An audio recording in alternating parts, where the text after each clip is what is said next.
ជំរាបសួរបងប្អូនទាំងអស់គ្នានេះគឺជាផ្លូវដែលចូលទៅស្រះទឹកឥឡូវនេះត្រូវបានក្រុមហ៊ុនរបស់លោកសួរសម្បត្តិនឹងបានដាក់គ្រឿងចាក់ចូលកាយផ្លូវនៅចុង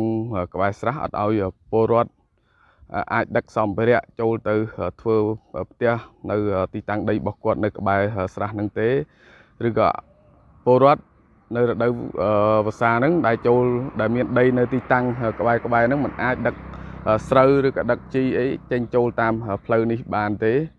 ព្រោះក្រុមហ៊ុនបានកាយផ្ដាច់ទីតាំងដីខាងលើហ្នឹងហើយសូមបញ្ជាក់ថាក្រុមហ៊ុនដាក់គ្រឿងចាក់កាយផ្ដាច់ផ្លូវនេះគឺនៅថ្ងៃទី29ខែមេសាឆ្នាំ2025ទីតាំងស្ថិតនៅក្នុងឃុំព្រៃត្អីស្រុកវាយទៀបខេត្តស្វាយរៀងហើយខ្ញុំសង្ឃឹមថាអាជ្ញាធរពាក់ព័ន្ធនឹងធ្វើការចាត់វិធានការផ្លូវច្បាប់ទៅលើក្រុមហ៊ុនមួយនេះផងដែរ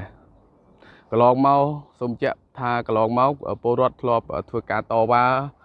នៅទីតាំងដីខាងលើនេះគឺរហូតដល់មានអាជ្ញាធរស្រុកក៏ដូចជាខាងអាជ្ញាធរនៃមន្ទីរសូរ្យដីខេត្តស្វាយរៀងចុះវាស់វែងដីស្រះនេះទុកជាសម្បត្តិរបស់រដ្ឋនៅក្នុងទំហំ14770 ម៉ែត្រការ៉េហើយដីផ្លូវនេះពីខាង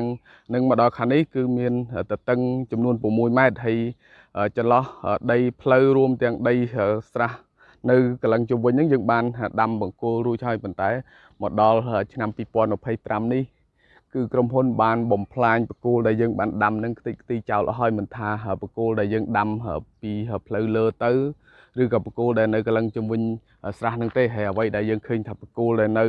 មួយនេះគឺជាបង្គោលដីឡូរបស់ក្រុមហ៊ុនរបស់លោកសួរសម្បត្តិដែលលក់ទៅឲ្យពលរដ្ឋដែលនៅមកទិញដីឡូរបស់គាត់នេះទេហើយខ្ញុំសង្ឃឹមថាអាជ្ញាធរស្រុកស្វាយទៀបក៏ដូចជាអាជ្ញាធរខេត្តស្វាយរៀងនឹងធ្វើការចាត់វិធានការផ្លូវច្បាប់ឲ្យបានតឹងរឹងបំផុតទៅលើក្រុមហ៊ុនរបស់លោកសួរសម្បត្តិដែលបានដាក់គ្រឿងចាក់ចូលមកកាយនៅដីទីតាំងដីផ្លូវនេះផងដែរ